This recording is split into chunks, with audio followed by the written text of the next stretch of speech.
Ah, respect lang ako sa ano kasi meron ako nakita kakaiba.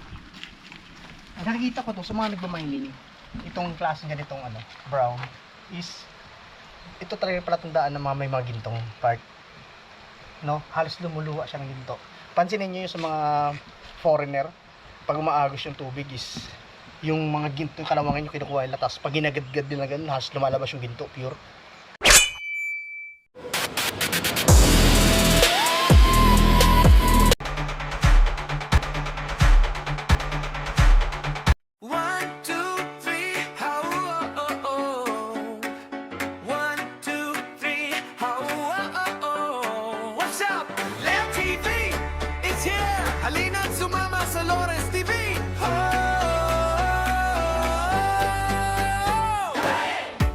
Sabay-sabay, kamera ay nakarede. Sa bawat lakad at kwento, saya'y laging kaakbay. Hindi lang basta gala, mayara sa bawat biyahe.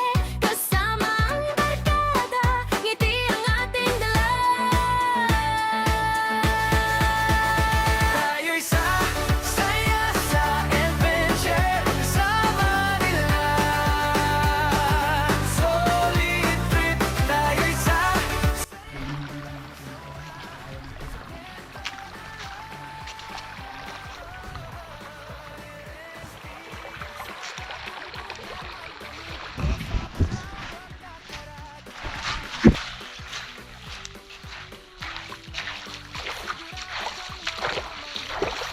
Amazing. Oh, ganda. Good morning po sa inyong lahat. So yun, kasama natin guys si si Mr. Kalahi, si Nelson. Yan. Bali, tutor niya tayo guys ngayon dito sa anong lugar to? Arapay Falls. Yun, Arapay Falls. Ito ay parang guys, oh, kita nyo, parang biniak na daan. Galing yun. Yan, baka may mga bagong viewers tayo yan na alam ko may mga subscriber ako na mapapadaan sa channel mo. Tanungin mo rin sila kung ano yung mga bagay na nararamdaman nila dito, lalo ang mga vlog ko ay talagang kakaiba. Oo nga. So hindi lang pala basta-basta nakikita natin yung mga bagay na nakadikit dyan. Kadalasan hindi natin alam yung mga nakadikit na nakikita natin dyan. Yan yung pala yung mga bagay na may sariling buhay na hindi lang natin may paliwanag. Hindi kayang ipaliwanag na yung sa'yo. Sensya. Oo, sensya. So, ang tanging nakakapagpaliwanag lang yan, hindi yung mga tao matataas ang kanilang alaman pagdating sa Spirit. spirit, Oo. ang kanto. Oo. Ayan. Okay. So yun guys, first time natin magtutur ng ganito, no? Bali, samahan tayo ni Mr. Kalahi and then tutuklasin natin kung ano ba talaga ang kwento ng Arapay Falls, no? So yun, stay tuned and pakita ko sa inyo lahat ng kaganapan dito sa Arapay Falls. Ayan. So, dahil first time lang kitang nakasama dito sa Arapay na ito, ay shout out muna sa mga bagong subscriber natin dyan ha. Supportahan natin si Kuya Lawrence ulit. Kaya malikmata. So, ito yung unang bagay na gusto kong sabihin sa inyo. Sa bawat gilid ng bundok na ito ay mayroong mga kayamanang nakatago. Ito talaga yung realidad na may ginto talaga dito sa gilid na to. Ayon sa kwento, yung mga ginto daw na yun yung kanilang kung bakit hanggang ngayon may mga kwentong kababalaghan dito na hindi kayang ipaliwanag ng mga tao. Kahit mismong taga dyan sa labas, ikaw kung bago ka pa lang sa nanonood kay Kuya Malikmata, baka tatanungin kita kung naniniwala ka sa engkanto, baka mapapasabi ka ng oo. Dahil sa kwento ng mga tao dito, hindi basta-basta talaga. Kumbaga, hindi kami yung gumawa ng kwento yung mga taong pinagtanungan namin. Oo. So yung ginto daw na yon na nakukuha dito, bahagi lang daw yun ng isang barko na bumagsak dito. Sinong araw daw, itong lugar na ito, daanan daw talaga ito ng gintong barko. Yun pala yun. Yun yung kwento ha. So hindi natin Kaya siguro ganito to. ganyan, ito. Oo. Kaya siguro guys, tong way na to is bumiak siya ng ganyan. Kasi nga, ito ay dinadaanan ng malaking barko na kargang-karga na puno-puno ng ginto siguro. And then siguro, dahil sa panahon nga na yung mga 10,000 BC, alam nyo naman 10,000 BC, hindi pa lumalabas sa mga bundok na ganyan. Talagang kalimitan talaga puro dagat. Kaya, so, gano'n nangyari. Baka na-stack up yung barko dito and then lubog. Pagkalubog, kaya yung lahat ng kanyang nakakargang ginto is dumikit sa bawat sulok ng Arapay Falls. Kaya kahit sino mapapawaw. Kaya tinawag siguro tong Arapay Falls. And then hanggang ngayon may mga tao pa rin naniniwala na buong buo pa ang treasure dito sa Arapay Falls na hindi pa nakukuha. Sabi nga nila ito daw yung lugar na ito, protected area. Area? Yung protected area ng mga kung sinong tao, kung hindi, yung mga taong hindi natin nakikita. Hindi nakikita. Yun. Okay. So yun, kaya sabihin nyo na sinungaling ako, sige ngayon sabihin nyo sinungaling ako. Alam ko may mga ilang manunood Oh. kay kuya na galing sa kabilang channel niya na magsabi, hindi naman totoo yan. Sige, so i-challenge kita ngayon kung talagang hindi ka naniniwala dyan. Magtanong ka sa mga matatanda, sa lula mo, sa lolo mo. Ngayon, kung ang sabihin nila sa'yo ay hindi totoo, ibig sabihin nun yung lulo mo pinanganak ngayon 2000. Oo. Dahil ang mga pinagtanungan natin dito is yung mga talagang matatandang katutubo na. Oo. Talagang sabi mo, Salin lahi na to eh. at mismo ako nakakita talaga ako ng ginto dito na kinukuha nila. Oo. Oo, oo nga. So yun guys, kwento natin mamaya, tuloy natin and then tingnan mo natin pa ang mga paligid guys. Observe natin, okay? Alright guys, and dito tayo sa main spot na natin. Ang tinatawag na Arapay Falls, no? Yan, bali falls siya and then walang tubig. Pero meron yan din guys, tinatawag na lagoon sa taas. Yung sa taas na lagoon niya is pinaka swimming pool. Swimming pool yun. And then pinapaniniwalaan na hindi natutuyo yun. Na kung nakakita na kayo ng kawayan na napakahabang kawayan, isang layon, itubog mo yun doon, hindi siya matatagos. No? Ngayon, hindi natutuyo yung tubig niyan guys, kahit tag-araw siya, tag-ulan, hindi natutuyo yung tubig. Kaya pinaniniwalaan nila na yung lagoon is merong bantay, no? Na spiritual na hindi natin nakikita. And then siguro yung tulad ng kwento ni Mr. Kalakay na ito yung naging stopover ng barko na nalubog dito sa panahon ng kaya napakaraming kwento or ano, pero totoo yun guys na may mga maliliit na spot na gold na nakikita dito, no? Kaya alam ko marami rin magugulat. Yan guys yung pinaka falls, no, ng Arapay Falls. Yan siya guys, diba? Napakaganda ng falls, diba? So yun, bali bali continuous tayo, lakad tayo pa, no? Kasi doon din makasama natin, lakad pa tayo. Then pakita natin yung pinakaloob talaga ng Arapay Falls. Alright, medyo may tubig. Yan ang tubig guys, ibig sabihin, pinaka main is nandito sa dulo. Kasi ito yung falls, ilabagsak ang tubig. Ngayon, mayroong pinakadulo talaga siya, no? Na yun yung target siguro ng puntahan ng mga kasama natin dahil ituturo nga ng mga dayo, siguro yun ang target. Kaya, pero ilan sa atin guys, talagang maraming hindi maniniwala sa kwentong ganito, no? Kaya sa mga naniniwala naman is comment below lang kayo, no? Yan. Tsaka alamin natin yung istorya ng kwento ng isang lugar na to, no? Alright, kasapin natin mamaya si Nelson Kalahit, yung makasama natin.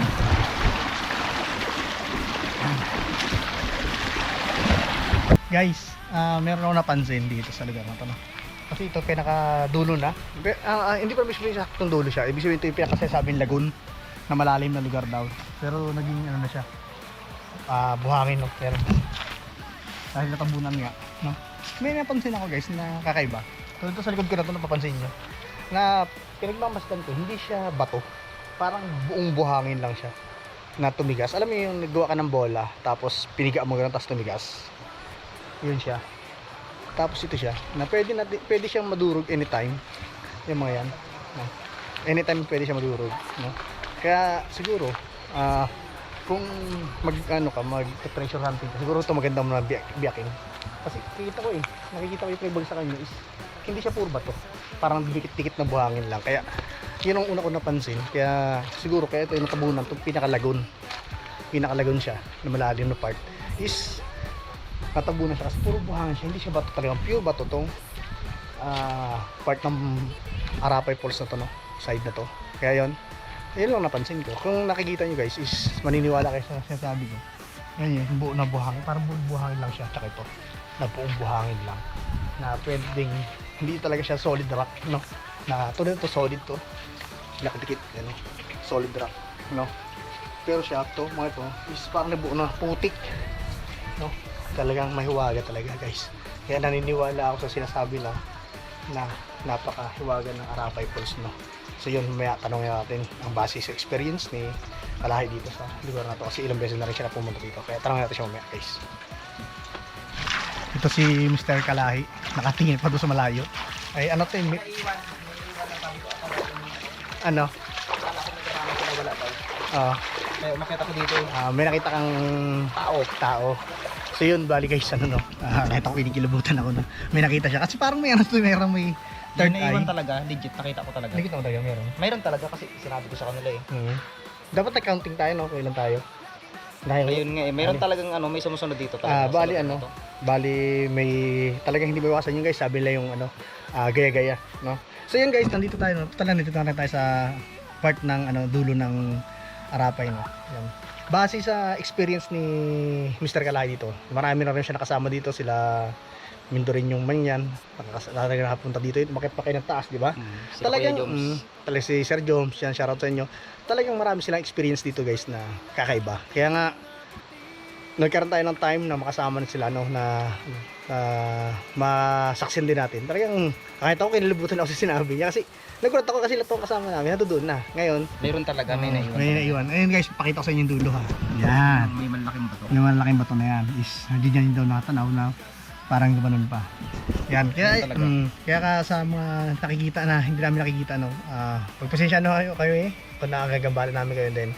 Kahit ako guys, kayo kinikilabutan ako na pero sabi ko nga, pag hindi mo nakita kasi masasabi mo sa sarili mo, to see is to believe. Kaya ngayon, base sa mga experience mo dito sa Arapay, anong mga pinakamalupit na naranasan mo dito, na paramdam ba or talagang mahiwagang? Ang Arapay para sa akin, yung bulong, may mga bulong dito na hindi mo mapaliwanag. Paano klaseng bulong? Hindi mo kasi yung parang madalas pag nagbablog kami, kahit kami lang, may ibang tao talagang kasama. May ibang tao talagang may sumasali talaga. Tapos kadalasan, yung palagi kong sinasabi na parang may sumusunod. Kanina hindi lang ako naka-video eh. May tao talaga doon eh. Kaya huli ko na na-video, hindi ko na-video eh. So yun, sinigawan ko yung kasama namin kung sino yung naiwan kasi doon pa sa dulo eh. Tagal doon kasi matindi na doon eh. Ito yan, kung nakikita mo yung bato na yan, kalahati ng bato na yan, tubig yan. Pero base nakikita ko yun, no? Base nakikita ko guys, yung bato na yan sabi ko kanina, hindi siya yung ordinary yung bato sa akin kasi siya eh, para siyang bumbuhangin lang na tumigas. Alam mo yun? Ganito, parang laban ng mga bulkan. Oo. Ito, bato ito guys, sample to. Yan o. Yan. Di ba?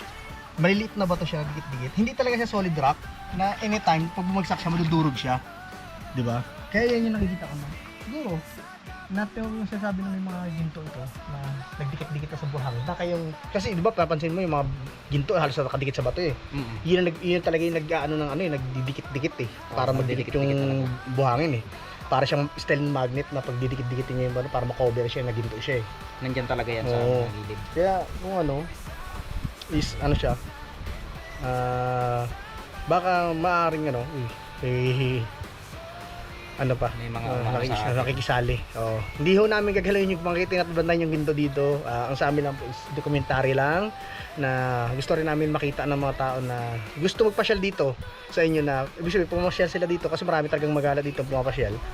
Ingatan, galangin kung sino yung mga respect ba bawat isa, ganoon. Napakaganda kasi ng paligid guys. Kaya yun, namnamin muna natin ang nature and then observe natin kung ano yung talagang Yun ang abangan nila, yun sa bawat sulok ng Oo. ng ano na ito. Meron talaga yan. meron talaga, no? Kung mayroon man tayong sumunod dito mamaya, bahala na. Oo. Kasi nakita ko meron Oo. talaga. So yun guys, balik kami doon para secure yung mga kasama rin namin, no? Alright. Tara, observe natin yung lugar. Respect lang kung sa ano, kasi meron ako nakita kakaiba. Nakikita ko to sa mga nagmamining. Itong klase ganitong ano, brown is ito talaga yung palatandaan ng mga may mga gintong part. No? Halos lumuluwa siya ng ginto. Pansinin niyo yung sa mga foreigner, pag umaagos yung tubig is yung mga ginto kalawangan yung kinukuha nila, tapos pag ginagadgad nila ganun, halos lumalabas yung ginto pure. Kaya palagay ko, itong lugar na to is may ginto, no? Pero hindi natin siya pwede pakalman kasi ano yan, nature yan, Oo, no? kalikasan Kaya sa mga makakapanood ito, no, huwag nyo na akong galawin, no? Ingatan lang natin tanging yaman natin, no? Yan guys, pakita sa inyo para klaro ko kayo. Yan. Ibig sabihin, kasi hindi siya pwedeng kalawangin kasi pag kinalawang siya, ibig sabihin, meron siyang metal sa loob. Kaya siya bibigyan niya kalawang. Di ba? Carbon, siguro. Carbon, ganun, di ba? Kaya May kinakalawan eh. Ibig sabihin, may laman itong loob na to. Hindi lang natin. carbon. Yan, ganyan. So, Oo. singit-singit nila. Pag Oo. tinibag yan, meron daw talaga yan. Oo. Kaya hindi rin natin masabi na hindi totoo ang ginto dito. Dahil alam naman Kaya yun guys, respect natin yung lugar, no? Huwag natin tangkaing sirain pa para sa ginto lang para yumaman tayo, no? Kaya yun, sa mga kababayan namin dito kung mapapanood nyo, no? Respect na lang po natin. Alright? So yun guys, yan. Bali, na-tour namin kayo ni Mr. Kalahi, no? Yan, thank you so much kay Mr. Kalahi sa pagsama sa atin, no? Sa panibagong yugto, panibagong chapter ng ating buhay, no? Sa Milik Mata Channel. Syempre, lubos tayo po salamat kay Mr. Kalahi, no? hello po. Yan. So yun guys, no. Bali sa akin, no, experience na ngayon ko ngayon. Bali sa experience ko medyo maganda. Medyo kinalimutan ako dun sa nakita niya na kakaiba, no. Kung sumahin natin, no, either tao or either iba, no. Pero kung ano man yung nakita ni Mr. Kalahi is galangin natin. Paniwalaan natin ang dapat natin paniwalaan. Siyempre, sa bawat sulok nga na to, sasabi ni Mr. Kalahi, merong mga hiwaga. Merong nagsasabi na sa bawat kwento, merong katotohanan at walang katotohanan. Kaya yon guys, sa lahat po ng naniniwala at sa lahat hindi naman naniniwala sa mga kababalagan or sa mga tinatawag nating mga evil spirit or angel spirit ng mga ganyan, no, na ano, is ginagalang din namin kayo, nirespeto namin kayo. Pero sa base ho sa experience na ni Mr. Kalahi, ang dami niya naranasan. Ako naman, base naman sa experience ko rin is totoo sila. Nasabi ko nga na para silang normal na tao din na kung saan ang may tubig, doon din sila tumitira. Parang tayo, na normal na tao natin, sila normal din sila kung tawagin, na unang resource kaya tinatawag natin, saan na mayroong tubig pag bumibili tayo ng isang part ng lugar, di ba? Diba, bili tayo ng isang property, tinatanong natin kung may tubig ba, may kuryente, highway, ganun. Ganun din sila. Kaya sa lahat po, no, sa lahat is na hindi naniniwala o naniniwala, ang nasabi lang po namin is respect, no. Sa bawat lugar na pinupuntahan natin is kailangan natin ng respeto pa rin. So yun, hanggang sa muli, no. Ako po si Milik Mata na nagsasabi sa inyo, sa bawat pagkurap ng ating mata, maaaring magbago ang buhay nyo. Kaya ingat palagi and God bless.